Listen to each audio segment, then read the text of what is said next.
할렐루야. 오늘의 말씀은 호세아 7장 3절에서 7절까지 말씀을 보겠습니다. 저희가 그 악으로 왕을 그 거짓말로 방백들을 기쁘게 하도다. 저희는 다 간음하는 자라 빵 만드는 자에게 달궈진 화덕과 같도다. 저가 반죽을 뭉침으로 발교되기까지만 불 일으키기를 그칠 뿐이니라. 우리 왕의 나라에 방백들이 술의 뜨거움을 인하여 병이 나며 왕은 오만한 자들로 더불어 악수하는도다. 저희는 엎드려 기다릴 때에 그 마음을 화덕같이 예비하니 마치 빵 만드는 자가 밤새도록 자고 아침에 피우는 불에 일어난 것 같도다. 저희가 다 화덕같이 뜨거워져서 그 재판장들을 삼키며 그 왕들을 다 엎드러지게 하며 저희 중에는 내게 부르짖는 자가 하나도 없도다. 아멘. 목요일 아침 울산에서 하나님의 말씀으로 하루를 열도록 하겠습니다. 하나님의 말씀을 읽을 때 굉장히 어려운 부분들이 있습니다.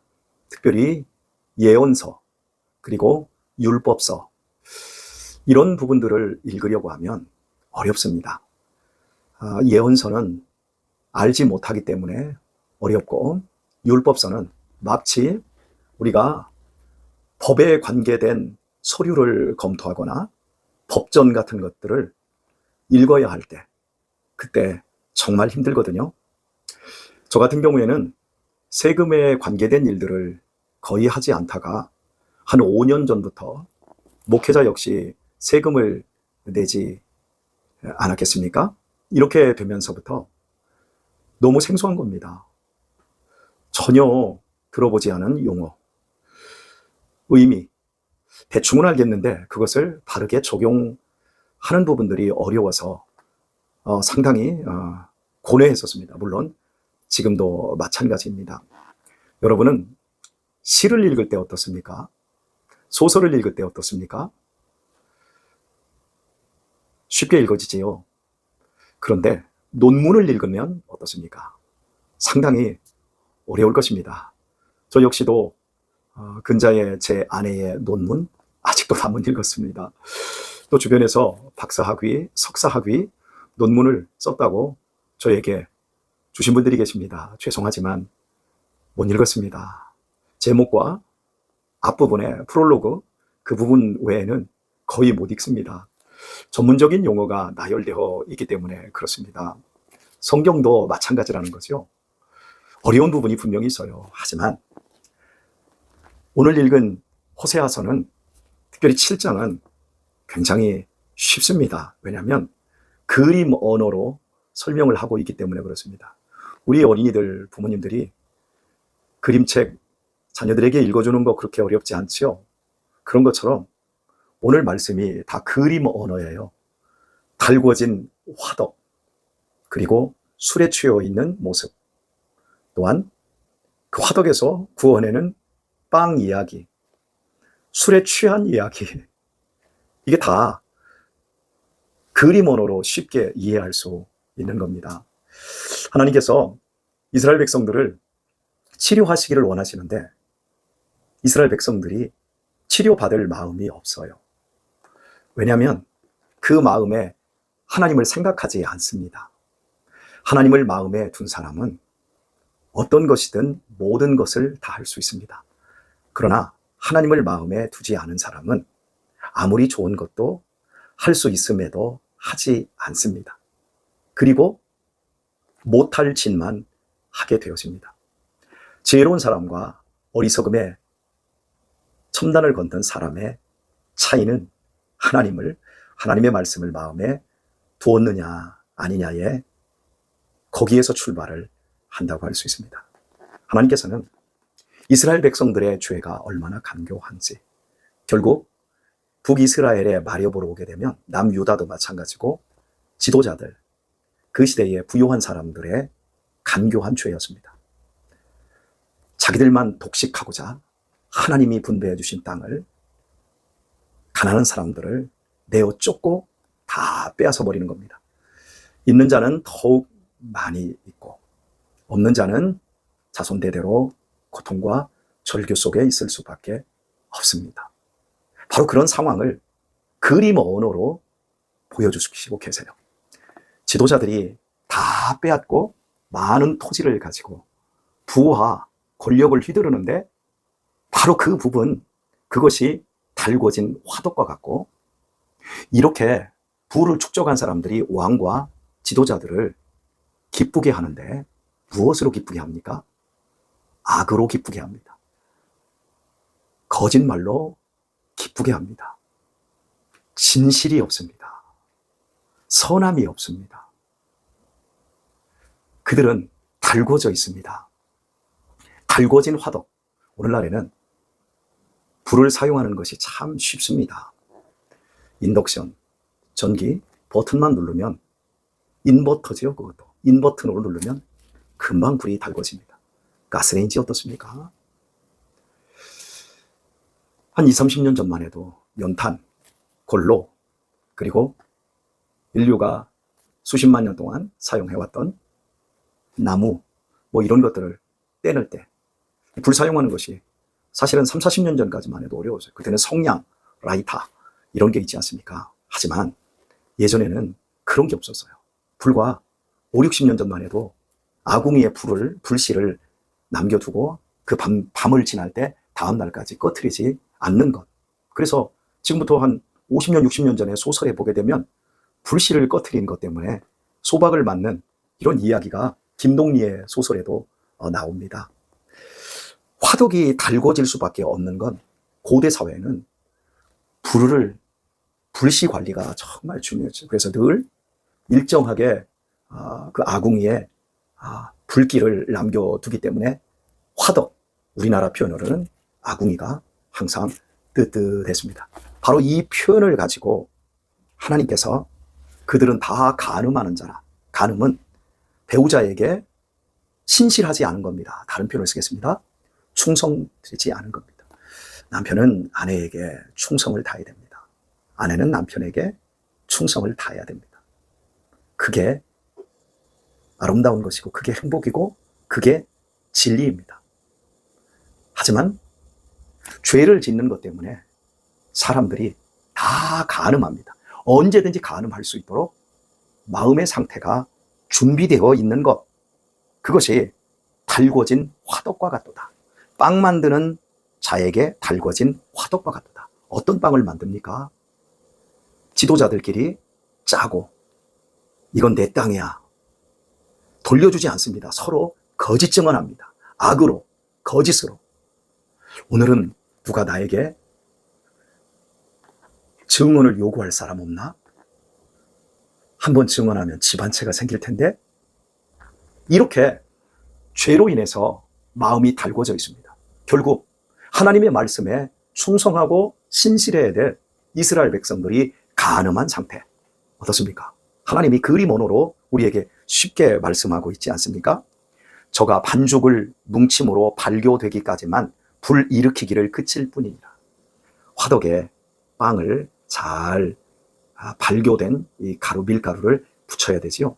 그래서 이걸 반죽하고 발교가 되기 전까지, 그때까지는 그냥 아궁이가 뜨뜻하는 거예요. 하지만 이제 발교된 걸 붙여놓으면 강력하게 불을 사르는 거예요. 이스라엘 백성들이, 지도자들이, 제사장들이, 선지자들이 항상 준비되어 있어요. 죄 지을 준비. 오늘은 누가 나에게 어떤 이익을 가져다 줄지. 그것이 죄와 거짓과 악으로 포장되어 있어도 기회만 되어지면 확 불을 일으켜버리는 거예요. 하나님은 이렇게 그림 언어로 이스라엘 백성들의 죄를 책망하고 있습니다. 5절 말씀을 보면, 우리 왕의 날에 방백들이 술의 뜨거움을 인하여 병이 나며 왕은 오만한 자들로 더불어 악수하는도다 말씀합니다. 왕의 날입니다. 왕의 날은 왕의 생일이라든지 왕비의 생일, 여러 잔칫날이 있겠지만 왕의 날은 왕이 등극하는 날입니다. 이걸 왕의 날이라고 할 수 있습니다. 그런데 아주 재미있는 표현은 술의 뜨거움을 인하여 병이 나며 말합니다. 누가요? 방백들이. 왕의 날에 술 취해서 그 술의 그 뜨거움으로 정신을 못 차릴 정도로, 온몸에 병이 날 정도로 취해 있는 모습을 말씀하고 있는 겁니다. 그리고 왕은 오만한 자들로 더불어 악수하는도다. 여러분, 오만한 사람은 어떻습니까? 다른 사람을 깔아뭉개는 마음을 가진 사람이지요.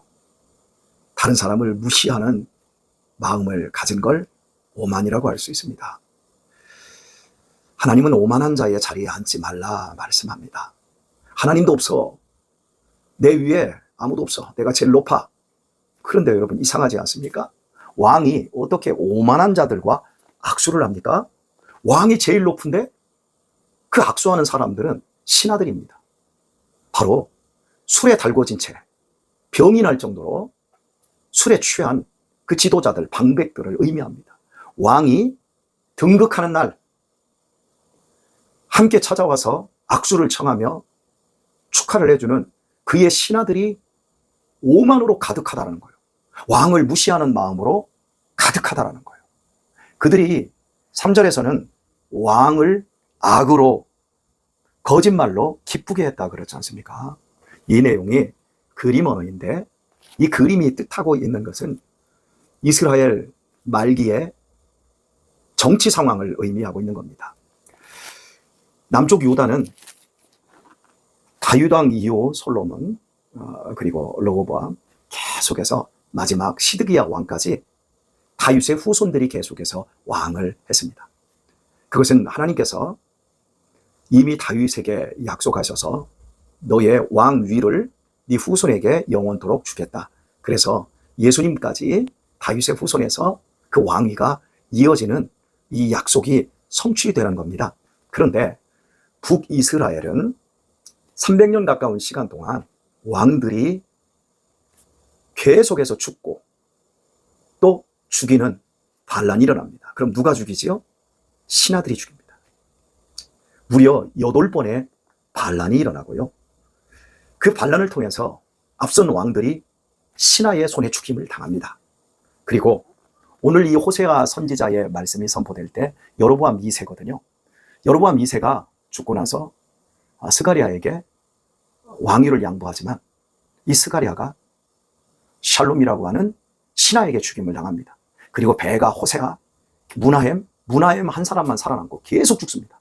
무려 8번의 쿠데타 중에 호세아서의 말씀이 선포되고 나서 4번이나 그 짧은 시간 동안 신하들이 왕을 죽이는 비극이 일어나는 거예요.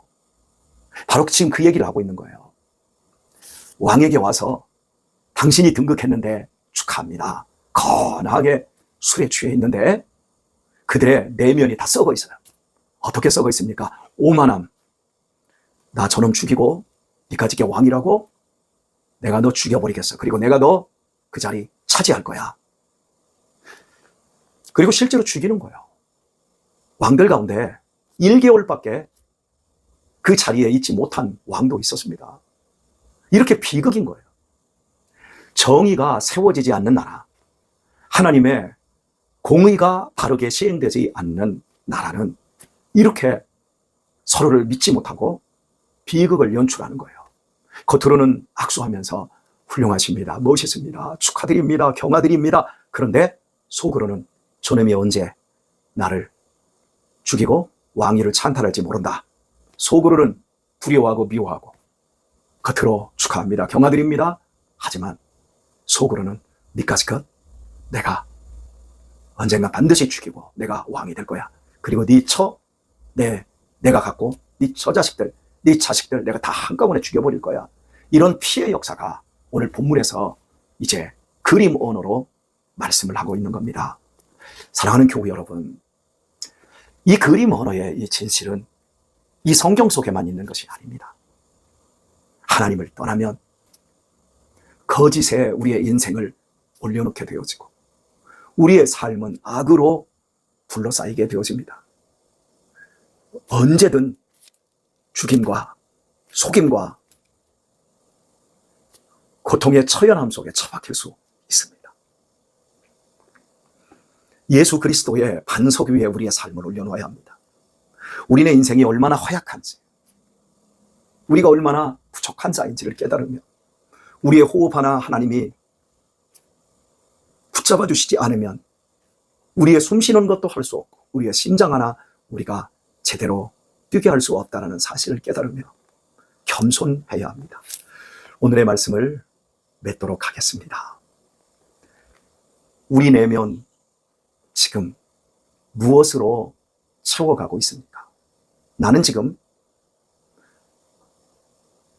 누구와 악수하며 살고 있습니까? 내가 만나는 사람, 내가 인사를 올리고 칭찬을 하는 사람들을 정말 존경과 신뢰로, 진실과 선함으로 대하고 계십니까? 그리하셔야 합니다. 만약 우리의 마음속에 악을 품고 거짓으로 사람들을 기쁘게 하는 것에 능숙한 오만한 자라고 한다면 오늘 우리가 바로 심은 대로 거두는 그런 아픔을 당하게 될 것입니다. 네가 대접을 받고자 하느냐? 그러면 네가 먼저 대접하라 말씀하셨습니다. 그렇습니다. 좋은 대접 받고 싶습니다. 귀한 대접 받고 싶습니다. 존귀한 자로 인정받고 싶습니다. 그렇다면 우리 서로 귀하게 대접해주고 진정으로 존경해주는 이 삶을 훈련하도록 하십시다. 절대 오만한 마음으로 우리의 온몸이 술에 취한 것처럼 우리의 생각과 우리의 마음에 병이, 악이 취해서 병이 들지 않는 그런 사람으로 항상 깨어 있어야 할 것입니다. 사랑하는 교회 여러분, 사랑합니다. 그리고 존경합니다. 여러분의 분투를 제가 목사로서 잊지 않겠습니다. 제가 오늘 말씀으로 여러분에게 악수를 청합니다. 여러분들도 오늘 각자의 자리에서 저에게 그리고 오늘 성도님들 가운데 누군가에게 전화를 하십시오. 꼭 전화하십시오. 아니면 문자 메시지라도 보내십시오. 진심을 담아서 하나님의 거룩한 말씀에 순종하는 마음으로 사랑과 존경을 표하실 수 있기를 바랍니다. 하나님이 기억하시고 보고 계십니다. 여러분의 오늘의 순종과 선택이 하나님을 기쁘게 하며 아름다운 열매를 맺을 수 있길 우리 주 예수님의 이름으로 축원합니다.